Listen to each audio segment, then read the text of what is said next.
आपल्या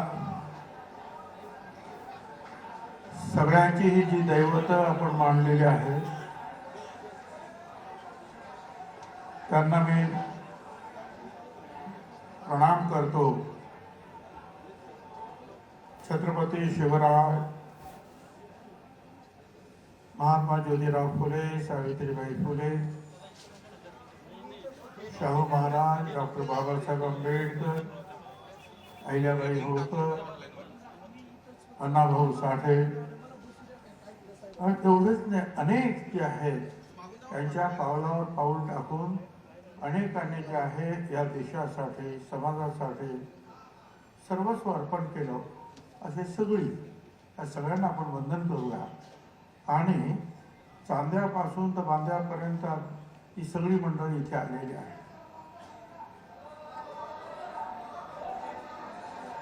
मला असं वाटतं तुम्ही कॅमेरा सेट करा आणि खाली बसून घ्या। सेट करा आणि बसा ना खाली, आणखी जरा चेक करा पाहिजे। आणि इथे जे आहे जी मंडळी आलेली आहेत आपल्या समोर, हे बघा मी तुम्हाला विनंती करतोय, आपण इथे काही हजार माणसं असतील, आत आहेत बाहेर आहे, परंतु लाखो करोडो माणसापर्यंत जर आपल्याला पोहोचायचं असेल तर ही जी मंडळी जी आहेत ना ती महत्वाची। म्हणून थोडंसं जर आपण जरा समजून घ्या। ह्या स्टेजवर सुद्धा आपल्याला पाहायला मिळतील, समोर सुद्धा पाहायला मिळतील, ज्याच्यामध्ये सर्व समाजाचे, सर्व धर्माची माणसं आहेत, वेगवेगळ्या संघटनांमध्ये काम करणारे लोक आहेत। आणि एवढीच आहेत अशातला भाग नाही। माझ्या समोर बसलेले जे आहेत, निदान आणखी तुमचे सगळेच आहेत, 65 लोक असे आहेत, भगिनी आणि माता आणि बंधू, की ज्यांना बोलायचं होतं, पण काय करू, त्याच्यासाठी 2 दिवसाचं आपल्याला शिबिर घ्यावं लागलं। परंतु मी आपल्या सगळ्यांचा आभार यासाठी मानतो की अतिशय कमी वेळेमध्ये आपण ह्या सर्व घटकातील सगळे लोक आलेले आहेत। म्हणजे आमच्या माजी आमदारांपासून तर सगळे आलेले आहेत। पांडुरंगराव अभंग जे आहेत आमचे माजी आमदार, आणि अनेक जे आहेत मागे आणि पुढे असलेले हे भविष्यातील आमचे आमदार बंधू आणि भगिनी।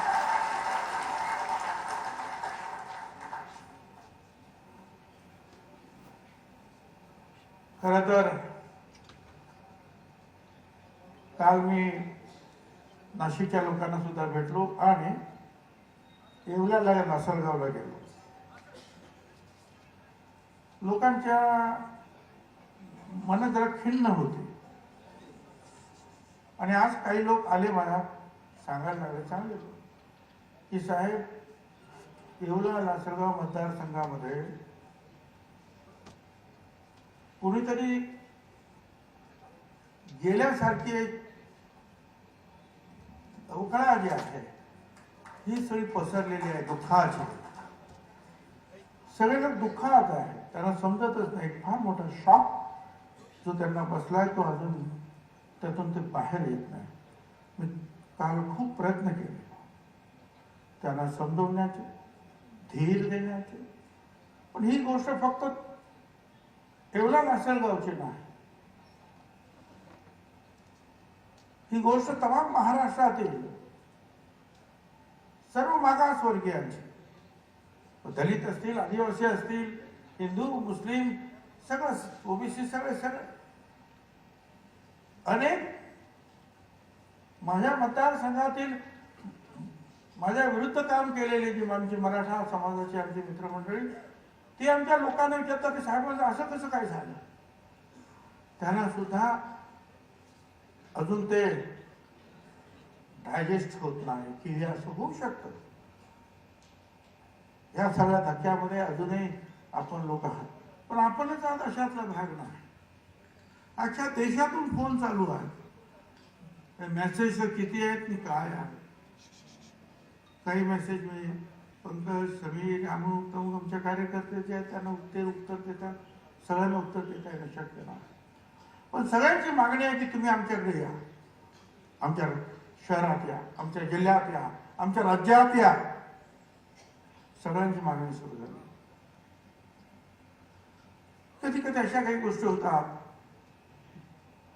एखादी घटना अशी घडते की सगळी माणसं जी आहे, शांत असलेली माणसं एकदम पेटून उठतात. तसाच प्रकार जो आहे आज मला राज्यामध्ये दिसतो. आपण जरी पेटून जरी उठला तरी आपण पेटवा पेटवी करायची नाही. इथं काल परवा सुद्धा सांगितलं, तुमच्या मनाचं दुःख आहे, तुमच्या मनात जो एक निषेध जाहीर करायचा जरूर करा, पण शिवीगाळ, जोडे मारा म्हणून तमूक काहीही नको. काय गरज आहे त्याची? ही माणसं त्यांना समजतं काय चाललंय ते. राज्य करताना सगळ्यांना समजतं काय चाललंय. रोज सकाळी 8 वाजता जे आहे ना, राज्यात काय काय चाललं त्याचं ब्रीफिंग जे आहे ना, मुख्यमंत्र्यांपासून होते सगळ्यांना. काय काय कुठे कुठे काय काय झालंय. त्याच्यामुळे ती काळजी तुम्ही करू नका. तुम्ही तुमचा निषेध दाखवता, त्याच्यामध्ये थोडासा संयम पण ठेवायला पाहिजे. आणि हेही तुम्ही लक्षात घ्या की आपल्या बरोबर तसे मागासवर्गीय, दलित आहेत, आदिवासी आहेत, मुसलमान आहेत, त्याप्रमाणे मराठा समाजाचे सुद्धा कार्यकर्ते आहेत. इथे सुद्धा अनेक बसलेले आहेत. इथे सुद्धा माझ्या समोर वरती आणि खाली बसलेले आहेत. मतदारसंघातील माझ्या निवडणुकीचं सारथ्य ज्यांनी केलं ते स्वतः मराठा समाजाचेच कार्यकर्ते होते, ज्यांना आजपर्यंत शिव्या खायला लागतात फोनवरून, मेसेज. आणि आता परत आणखी मग काय झालं, काय झालं तुमच्या भुजबळांचं वगैरे, काय डोळ्यामध्ये अश्रू त्यांच्या येतात. मोठी मोठी माणसं आहेत. त्यामुळे असं समजायचं नाही ही माणसं सगळी आपल्या बरोबर आहेत. आपण एवढंच काय, महात्मा ज्योतिराव फुलांबरोबर सुद्धा काम करताना सावित्रीबाई फुलांचं जे काही शाळा निघाली ती भिड्यांच्या वाड्यात, म्हणजे भिडे ब्राह्मणच होते. असे अनेक, एक नाही दोन नाही, अनेक ब्राह्मण जे आहेत, चिपळूणकरांपासून सगळे अनेक वेगवेगळे जे आहेत परांजपे वगैरे, त्यांनी मदत केली ना. पण काही लोकांची मनोवृत्ती जे अनेक लोकांची मनोवृत्ती जी कोत्या छोटी असते, थोडे तरी लोक त्याच्यामध्ये असे असतात की ते समजदार असतात, की त्यांना वाटतं की नाही हे बरोबर नाही, हे चूक आहे. महिलांच्या शिक्षणाला, मुलींच्या शाळेला विरोध करणारे हे तुमच्या आमच्यातले सुद्धा लोक होते. आणि कट्टर जे बाकीचे आपण जे म्हणतो ना ते सुद्धा होते. पण सपोर्ट करणाऱ्यामध्ये सुद्धा मुस्लिम धर्माची जी आमची फातिमा शेख सुद्धा होती. आणि त्याचबरोबर जे आहे आपल्या जागा देणारे जे आहेत ब्राह्मण समाजाचे लोक सुद्धा होते. त्यामुळे सगळेच आपले दुश्मन आहेत नाही. आपले दुश्मन जे एका आमच्या विरोधात आम्हाला संपवायला निघालेले आहेत त्यांना आमचा विरोध आहे. ज्यांना हे समतेचं चक्र उलट फिरवायचं आहे त्यांना माझा विरोध आहे. जात पात नष्ट करण्यासाठी आम्ही प्रयत्न करतो. शेवटी आरक्षण आरक्षण या आहे काय, कशासाठी आहे, म्हणजे किती वेळा सांगितलं. आरक्षणाने एका दिवसात, एका वर्षात, 5 वर्षामध्ये सगळे प्रश्न सुटत नाही. आणि सगळे प्रश्न सुटले असते तर आमच्या दलित आणि आदिवासींना एवढ्या मोठ्या प्रमाणावर लोकसभेत, विधानसभेत आणि इतर ठिकाणी मोठ्या प्रमाणात आरक्षण आहे. आपल्याला कितीतरी दलित समाजाचे आहेत कलेक्टर, SP सापडतील, आदिवासी समाजाचे सापडतील. पण आज आहे त्या झोपडपट्ट्यात गेलं तर तेच माझे गरीब बांधव दलित आदिवासी सापडतात. पण असा एक धन करून दिला की बस आरक्षण मिळाला की ताबडतोब सोन्याचे कौल आपल्या घरावर बसणार आहे. आरक्षणाचा हेतू बाबासाहेब आंबेडकरांपासून सगळ्यांचा जो होता खरं म्हणजे महात्मा ज्योतिराव फुल्यांपासून त्या महात्मा ज्योतिराव फुल्यांनी त्यावेळा म्हटलं की कामे द्यावे वाटून जातीच्या प्रमाणात. म्हणजे काय, सगळ्या जातींना जे आहे तुम्ही कामं वाटून द्या. शिक्षणाच्या बाबतीमध्ये सगळ्यांना शिक्षण द्या, समान न्याय द्या. ही जी मागासवर्गीय मंडळी जी आहे ही हळूहळू पुढे येतील, त्याच्यासाठी त्यांना आरक्षण द्या. त्यातल्या काही लोक जे आहेत मोठ्या हुद्द्यावर जातील, आणखीन त्यांच्या बरोबर इतर लोक जातील. ही प्रक्रिया हळूहळू होईल. 5000 वर्षातील या जातीचं जे त्रांगडं सगळं सुरू आहे या देशामध्ये, आणि हजारो जाती ज्या आहेत त्यातल्या हजारो तर मागासवर्गीय, काही शेकडा असतील कदाचित की ज्या पुढारलेल्या आहेत. पण हे जर बदलायचं असेल चित्र तर त्याला वेळ तर लागेल, आणि म्हणून हे आरक्षण आहे. पण बरं, मराठा समाजाला आपण कधी विरोध केला आरक्षणाला? आतापर्यंत 3 वेळा मराठा समाजाला वेगळं आरक्षण द्या म्हणून कायद्याचा मुद्दा विधानसभेत आला, मंत्रिमंडळात आला. छगन भुजबळने पहिला हात वरती करा की त्यांना आरक्षण द्या, वेगळं आरक्षण द्या त्यांना.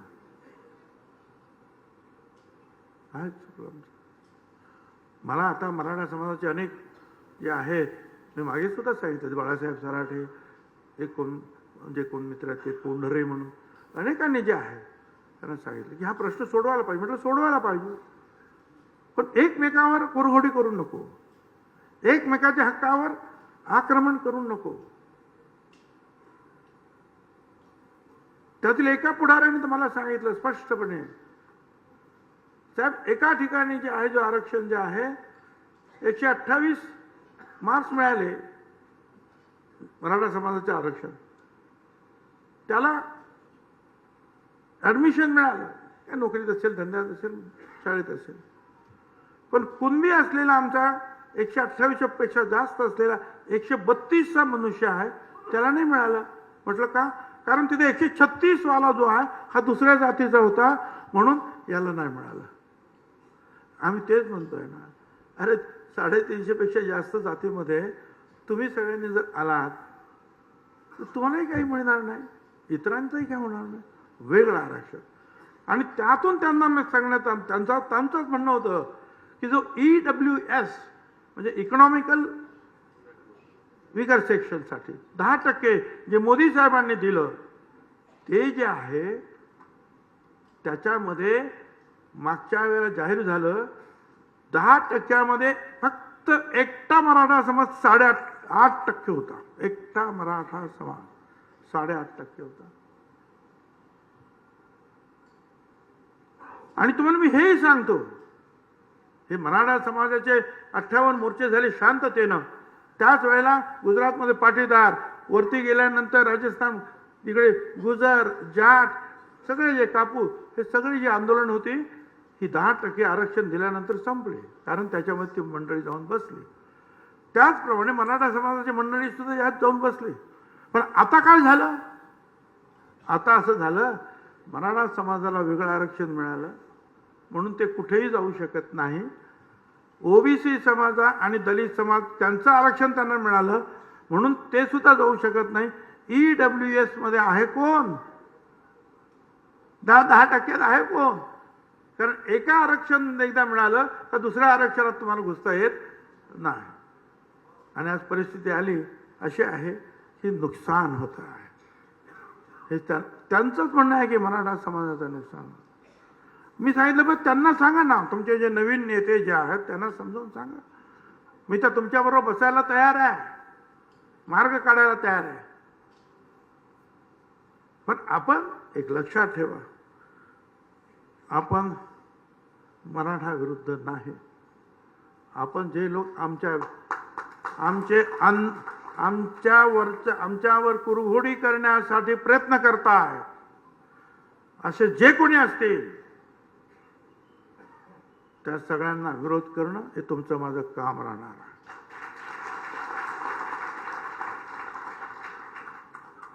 त्यांना ठणकावून सांगावं लागेल, पुन्हा एकदा बीड होता कामा नये.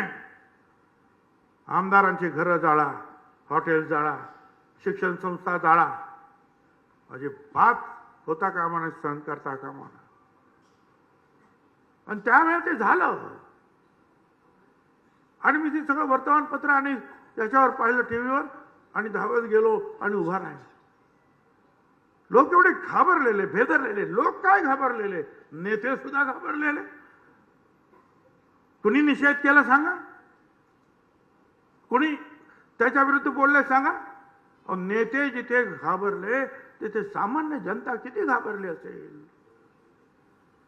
त्या सामान्य जनतेला तुम्ही सगळ्यांनी, आपण सगळ्यांनी जे लाखोचे जे मेळावे झाले त्यातून एक आधार निर्माण झाला, एक शक्ती निर्माण झाली की नाही आम्ही सगळे एक आहात आणि एक जर मी असलो तर आम्ही सेफ पण आहोत. हम एक है तो सेफ है अशा अर्थात.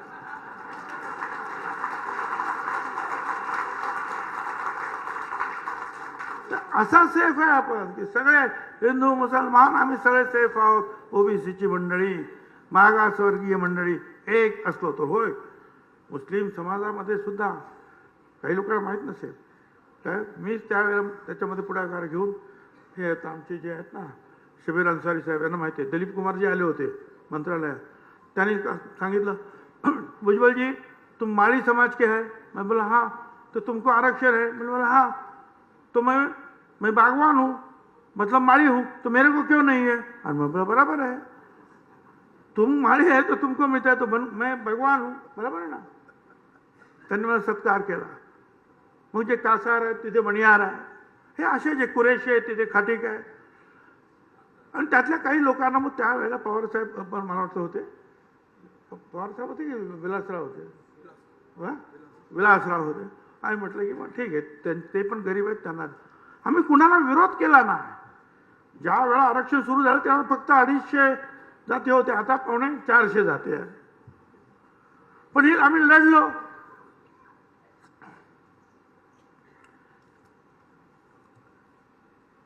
आणि आता पुन्हा निवडणुकीला आपण उभे राहिलो.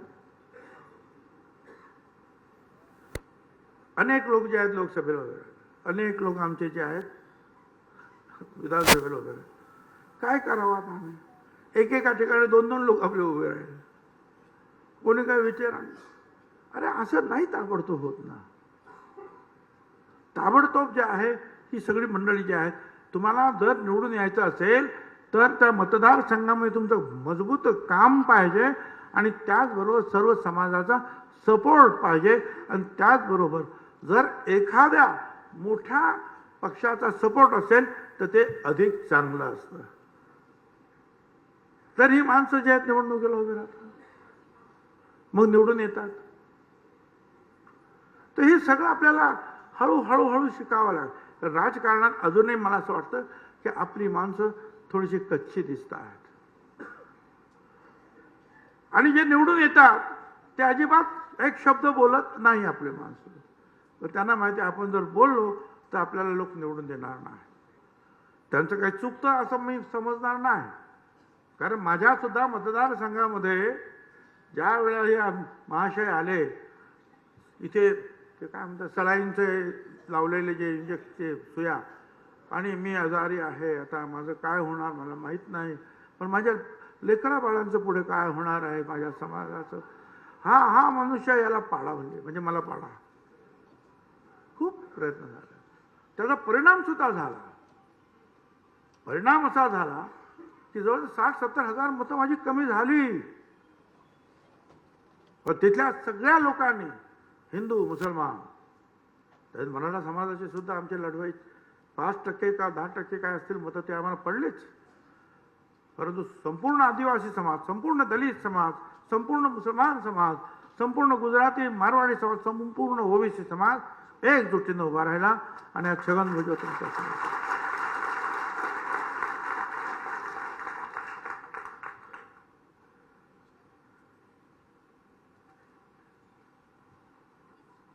पण मी फक्त निवडून येणं किंवा मंत्री बनणं एवढंच माझा काही काम नाही आहे. मला मंत्रिपदाची एवढी हाव असते तर मी 16 नोव्हेंबरला मंत्रिपदाचा राजीनामा देऊन मग 17 नोव्हेंबरला जालन्यातील अंबडला आपल्या जाहीर सभेसाठी आलो नसतो. मी पहिल्यांदा राजीनामा दिला. मागच्या गाडीमध्ये म्हणजे माझ्याबरोबर बसलो होते समीर भाऊ, त्यांना सारखे फोन, साहेबांना सांगा राजीनाम्याचा तुम्ही उल्लेख करू नका. विचारा त्यांना, मी नाही केलं उल्लेख, पण जे इंडिकेशन द्यायचं ते दिलं, मी लढणार. 2.5 महिन्यानंतर ज्या वेळेला एक सद्ग्रस्त समाजाविरुद्ध काहीतरी अर्वाच्य बोलले, त्यावेळेला मी सांगितलं मी राजीनामा दिला. नगरच्या मीटिंगमध्ये मी सांगितलं. प्रश्न जो आहे तो हा नुसत्या मंत्रिपदाचा नाही, प्रश्न तुमच्या अस्मितेचा आहे.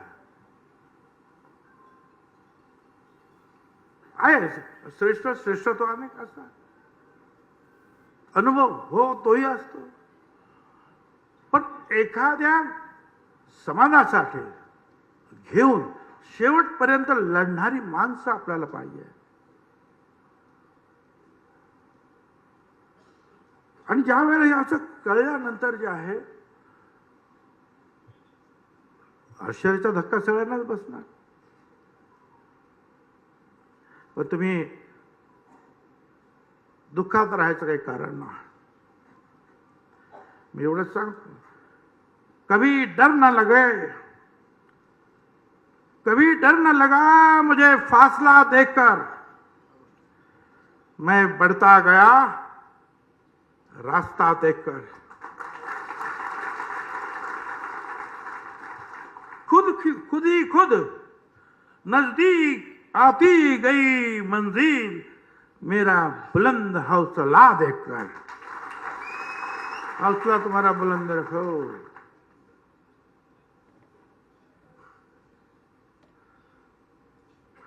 अनेक गोष्टी आहेत ना, निवडणुका संपल्यात काय आता? अरे निवडणूक आहेत ना आता परत. महानगरपालिका, नगरपालिका, जिल्हा परिषदा आहेत, पंचायत समिती आहे. याच लाडक्या बहिणीच्या बरोबरीनं ह्या ओबीसी समाजानं जे आहे हे प्रचंड बहुमत जे आहे महायुतीला मिळवून दिलेला. जा विचारा तिकडे आमदारांना. काही लोकांना भ्रम आहे की आमच्या फक्त लाडक्या बहिणी. अरे लाडक्या बहिणी फक्त लाडक्या बहिणी नाही ना, याही गोष्टी आहेत ना तिथे. महत्वाचं हे आहे. उलट काही लोकांचं म्हणणं आहे की नाही हे 1 नंबरला आहे आणि मग लाडक्या बहिणीची शक्ती आहे. पण ज्या शक्ती ते आता मी माझ्या इतर जे आहेत आमचे ओबीसी आमदार आहेत तिथे मंत्री झालेले, त्यांच्याबद्दल मी स्वतः काही कमेंट करणार नाही. इतरांनी ती कमेंट केलेली आहे. परंतु होकल मनुष्य पाहिजे आम्हाला, होकल लीडर्स पाहिजे आहेत, होकल मंत्री पाहिजे आहेत जे आमच्या साठी लढतील, आमच्यासाठी बोलतील. आणि एक लक्षात घ्या, ही लढाई जी आहे आता परत आवाज द्यायला सुरुवात झालेली आहे. पण ही लढाई आमदार म्हणून जसं हाऊसमध्ये मी लढणार, त्याचप्रमाणे तिथे कितीही बंधन असली तरी रास्ता तो मेरा है.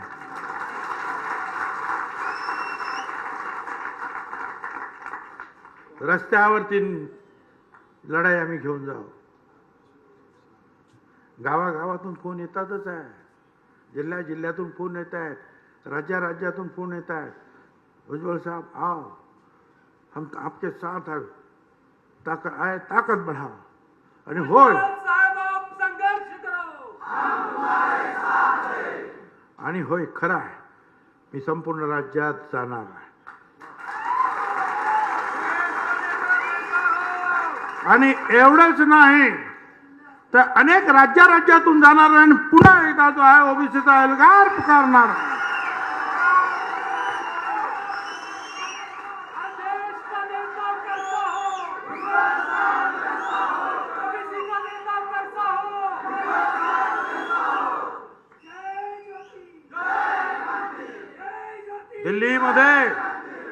दिल्लीमध्ये रामलीला मैदान भरवलेलं सगळ्यांनी पाहिलं.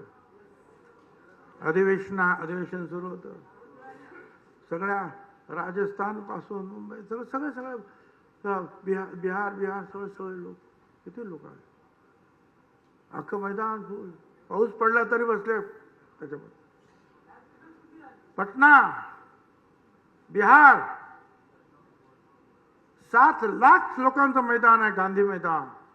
फक्त जयप्रकाश नारायण साहेबांचं सभाफूल, इंदिराजीची बांगलादेश आणि पाकिस्तान तुटल्यानंतर ती सभा, आणि आपल्या महात्मा फुले समता परिषदेची सभा. आपण पूर्ण मैदान भरलं होतं. लालूजी आणि इतर नेते जे आहेत बघत होते तरी काय गर्दी आहे. राजस्थानात सभा झाल्या, आपल्या गुजरातमध्ये झाल्या, युपीमध्ये झाल्या, आंध्रमध्ये झाल्या, अनेक ठिकाणी झाल्या, गोव्यात झाल्या, सगळ्या अनेक ठिकाणी झाल्या. आपण आणि पुढे जाणार तर शांत राहा, जावं लागेल, ताकद एकत्रित करावं लागेल. जोपर्यंत आपण एकत्रित उभे राहणार नाही, ताकद दाखवणार नाही, तोपर्यंत आपलं जे काही लोकांचे आपल्याबद्दल काही वेगळंच मत झालेलं आहे असं वाटायला लागलंय मला. हे काय भुजबळ, त्यांना मला सांगायचं आहे, मेरे बारे में कोई राय मत बनाना गालिब, मेरे बारे में कोई राय मत बनाना गालिब. एक ऐसा दौर आएगा, मेरा वक्त भी बदलेगा और तेरी राय भी बदलेगी.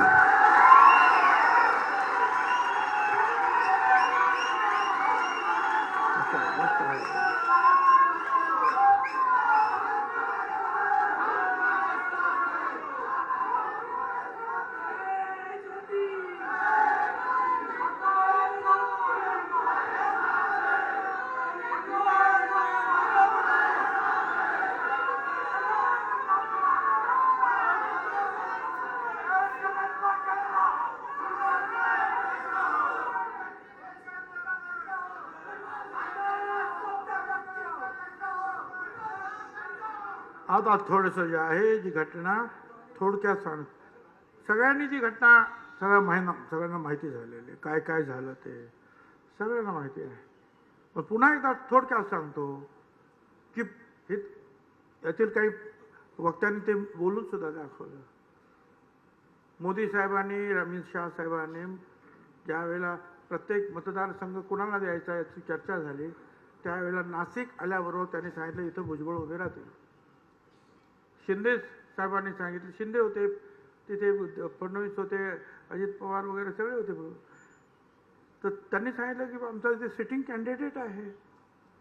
शिंदे साहेब म्हणाले, तर त्यांनी सांगितलं की नाही त्यांना माझ्याकडे पाठवून द्या, मी त्यांना समजवतो. त्याच्यानंतर सगळे गप्प बसले. होळीच्या दिवशी मी आणि समीर नाशिकला यायला निघालो.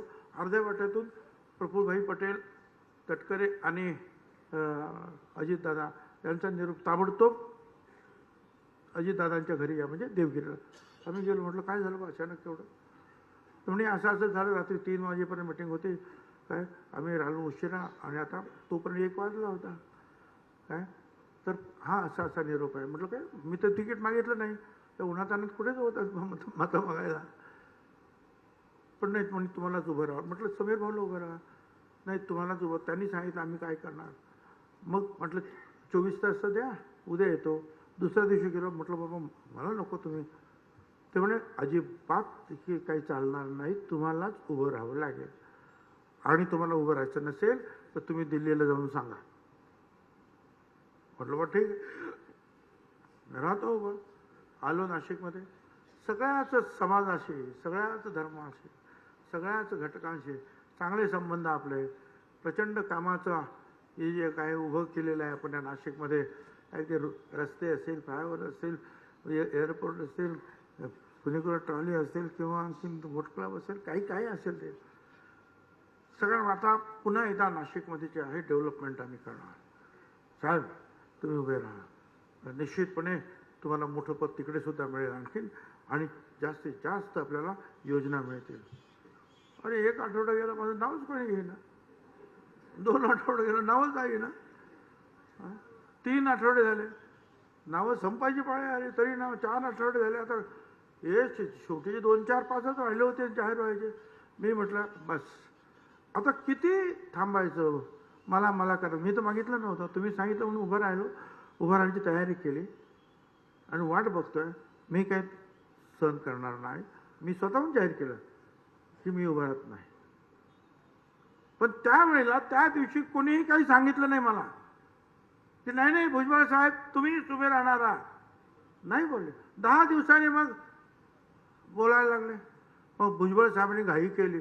अरे मी घाई केली तर ठीक आहे, पण तुम्ही पण घाई करायची होती ना ताबडतोब सांगायची. घाई केली म्हणून सांगतात. बरं ठीक आहे जाऊ द्या. पुढे पुढे मग काय झालं ते निकाल काय लागले त्याच्यामुळे आपल्या याच्यामुळे जी नाराजी आली त्याच्यामुळे आणखी 5-7 ठिकाणी उलटे निकाल लागले. ठीक आता ते काय आपल्याला सगळ्यांना कल्पना आहे. राज्यसभा आली तर मला सांगण्यात आलं की बा सुनेत्रा ताई जी आहेत त्या पडल्या, पण त्यामुळे जे आपल्याला विचार करावा लागेल. म्हटलं ठीक आहे तर मी काय बोलणार. ठीक आहे जाऊ द्या. दुसरी आणखीन एक राज्यसभा आली. ती राज्यसभा होती सातारची जागा आम्हाला मिळाली, परंतु ती बीजेपीला पाहिजे होती उदयनराजेसाठी. बीजेपीने सांगितलं की तुम्हाला आम्ही एक राज्यसभा देतो, ती जागा आम्हाला द्या. त्या जागेवर लढण्यासाठी नितीन पाटील म्हणून प्रयत्नशील होते. मकरंद पाटील आमदार त्यांचे भाऊ. ठीक आहे. तर आमच्या अजितदादांनी वगैरे सगळं मान्य केलं आणि सांगितलं की बाबा नितीन पाटील तुम्ही जरा माघार घ्यायला पाहिजे, आता मी तुम्हाला खासदार करेन. आणि परत त्याचं नाव आलं खासदार. अरे पण म्हटलं तुम्ही विचारायला पाहिजे ना आम्हाला सगळ्यांना. हे असं सांगण्याची एक खासदारासारखी पोस्ट देत असताना काही चर्चा तर करायला पाहिजे. अशा भाषणामधून मग मला सुद्धा तुम्हीच सांगितलं होतं ना आणि मी सुद्धा तयारी करत होतो ना. मग जो न्याय त्याला दिला तो न्याय मला का नाही देत.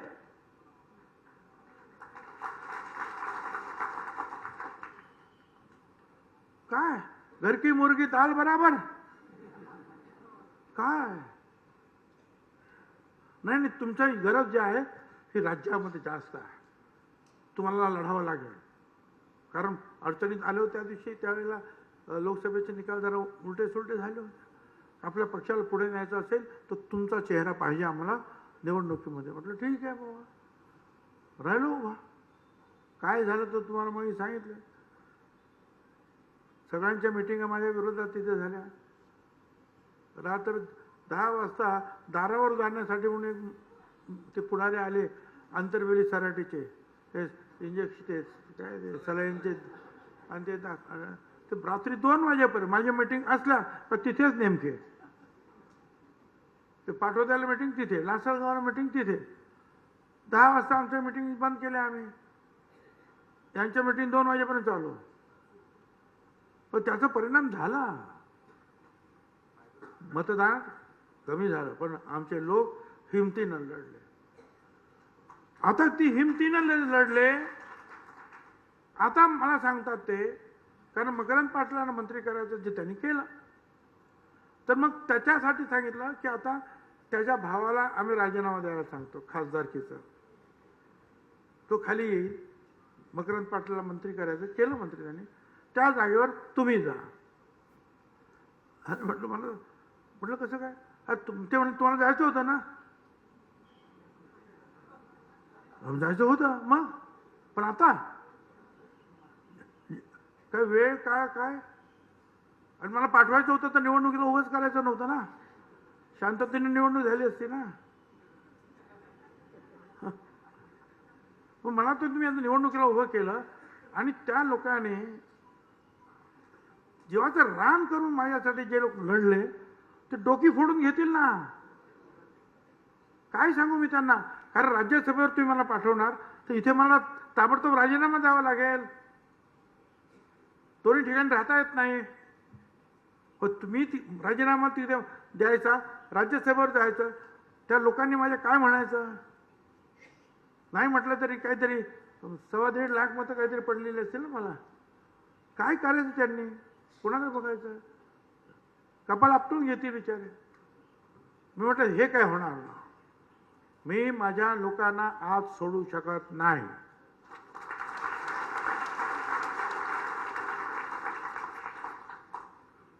प्रफुल्लबाईंनी पण सांगितलं, त्यांनी मध्यस्थी केली, त्यांनी निरोप आणला समीर भाऊकडे, माझी चर्चा झाली, आम्ही तेच सांगितलं. म्हटलं ठीक आहे, ते म्हणाले बरोबर आहे तुमचं म्हणणं.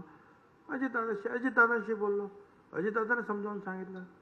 अजितदादा म्हणाले ठीक आहे, बसवून चर्चा करू. पण दुर्दैवाने ते कधी बसले नाहीत आणि पुढे काही चर्चा झालीच नाही.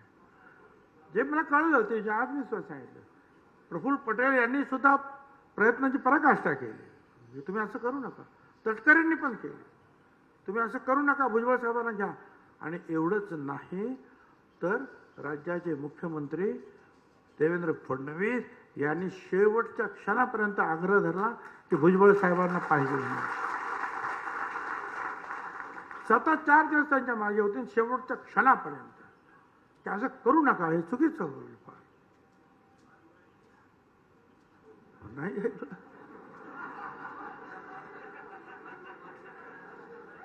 ठीक आहे, आता हे जे झालंय ते झालंय. कोणी केलं, काय केलं, उलटे सुलटे प्रश्न विचारण्यात काही अर्थ नाही. मग याने केलं का, त्याने, कोणीही नाही. कोणी बाहेरच्या नेत्याला दोष देण्यात अर्थ नाही.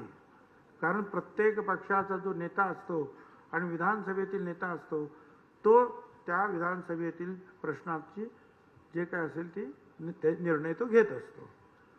कोण म्हणतं त्या पक्षातील का कोणी सांगितलं का, कोण म्हणतं ह्या पक्षातील कोणी कोणीही सांगितलं नाही. उलट या सगळ्यांचे मला फोन आले, असं कसं काय झालं. का दुसऱ्या पक्षाचे सगळे जे आहे त्यांच्या कॉमेंट आल्या की हे काय, असं कसं काय होऊ शकतं. म्हणजे काँग्रेस पक्षाचे ते झाले, पवार साहेबांच्या पक्षाचे आले, आणखीन काय म्हणतं उद्धव ठाकरेंचे जे आले, और ते जाऊ द्या, बावनकुळे तो आमचा बीजेपीचा अध्यक्ष, तो सुद्धा ओपनली जे आहे, उघडपणे जे आहे सांगतो. आता काय करायचं, मला एवढंच सांगायचं ते ठीक आहे. प्रश्न माझ्या आमदार मंत्रिपदाचा नाही. प्रश्न जो आहे, हे जे सगळे प्रश्न जे आहेत समाजाचे जे उभे राहतील त्यावेळेला संरक्षणाची ढाल कोण उभी करणार आहे, कोण करणार.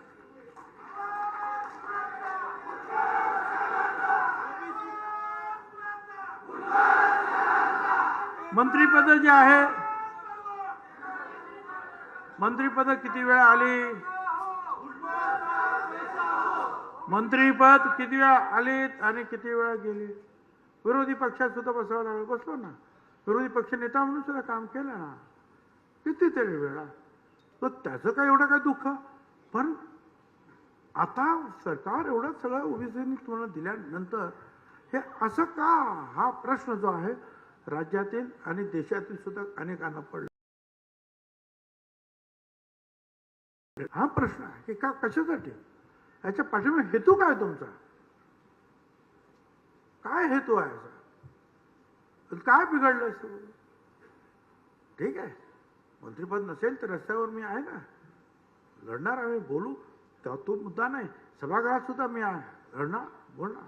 परंतु एक जे आहे अवहेलना करण्याचं शल्य जे आहे ते मनामध्ये जे डाचतंय, हे असं का, कुणासाठी. मला आपल्याला एवढंच सांगायचं, अनेकांनी जे आहेत काही सूचना सुद्धा केल्या, असं करा, तसं करा, येऊ करा, तेऊ करा, सगळ्यांशी चर्चा करावी लागेल. मी आता परत उद्या परवा मुंबईला जाणार आहे. मुंबईला तुम्हाला सगळ्यांना कल्पना आहे, आपले बाकीचे जे काही तिथं ओबीसीचे जे लिडर्स आहेत, एल्गारमधले लिडर्स आहेत, त्यांचे फोन येत आहेत, आम्हाला भेटायचं, आपण चर्चा करायची, त्यांच्याबरोबर चर्चा करावी लागेल. देशातील, राज्यातील इतर काही लोकांवर चर्चा करावी लागेल आणि नंतर जे काय ते आपल्याला कदाचित पाऊल उचलावं लागेल. घाई करून जे आहे हे प्रश्न सुटत नाही. कुठेही घाईने उडी मारण्यात अर्थ नाही आहे. त्याच्यासाठी विचारपूर्वक जे काही करायचं ते करीन. आणि त्यामुळे तुमची साथ मला पाहिजे आहे. त्यावेळेला तुम्हाला सुद्धा मी विचारात घेणार, सर्वच विचार.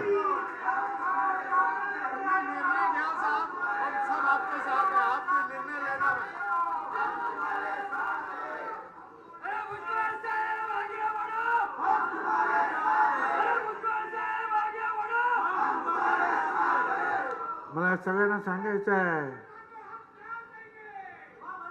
मैं आप सगळ्यांना सांगू इच्छितो, मैं मौसम नहीं हूं जो पल में बदल जाऊं, मैं मौसम नहीं हूं जो पल में बदल जाऊं, मैं इस जमीन से दूर कहीं और ही निकल जाऊं, मैं मौसम नहीं हूं मैं बदल जाऊं, मैं उस पुराने जमाने का सिक्का हूं मुझे फेंक ना देना, मैं उस पुराने जमाने का सिक्का हूं मुझे फेंक ना देना, हो सकता है तुम्हारे बुरे दिनों में यही सिक्का चल जाए।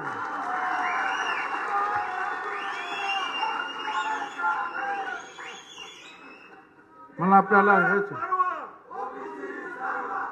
आपलं हे जे काय आहे निदर्शनं सुरू राहते, निदर्शनं कशासाठी करायचे? लोकांमध्ये जागृती निर्माण करण्यासाठी, मुख्यतः शक्ती एकवटण्यासाठी।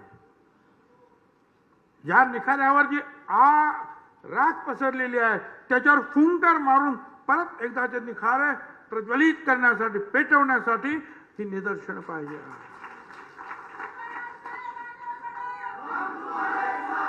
त्याच्या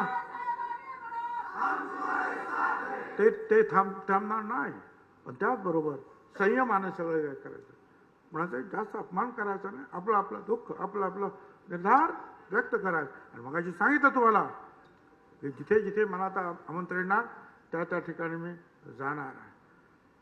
काळजी करायचं कारण मी आहे, मंत्रिपदावर नसलो तर मी तुमच्या बरोबर आहे। रक्ताचा शेवटचा थेंब असेपर्यंत या मागासवर्गीयांच्यासाठी लढता लढता जो आहे शेवटचा श्वास घेणारा हा छगन भुजबळ आहे।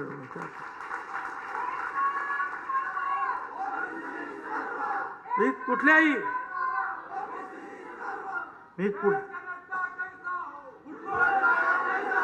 आणि यात मी कुठच्याही दबावाला सुद्धा बळी पडणार नाही, लक्षात ठेवा। जिथे जिथे आपले प्रश्न, तुमचे प्रश्न आहेत, गोरगरिबांचे प्रश्न आहेत, तिथे आपण सगळ्यांनी एकजुटीने उभं राहायचं आहे। मी तुमच्या बरोबर राहणार आहे। अनेक राज्यातले लोक आज इथे नाही आले, ते तुमच्या बरोबर राहणार, देशातले लोक तुमच्या बरोबर राहणार, पण तुम्ही हिम्मत ठेवा, ती हिम्मत तुमची ठेवा, वाट पहा, तोपर्यंत आपलं काम चालू ठेवा। पुढे कदाचित आणखीन काही संकट येण्याची शक्यता नाकारता येत नाही समाजाच्या बाबतीत, त्यावेळेला पुन्हा एकदा जो आहे ओबीसी एल्गार पेटवावा लागेल, करावा लागेल। तुम्ही सगळे यासाठी तयार आहात? दोन हात वर करून सांगा, तुम्ही सगळे मला पाठिंबा देणार? सगळे लढायला तयार? रस्त्यावर लढाई होणार तयार?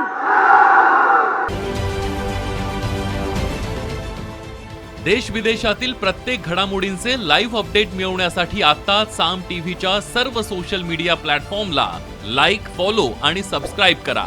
तसंच सर्व नोटिफिकेशनसाठी बेल आयकॉन प्रेस करायला विसरू नका।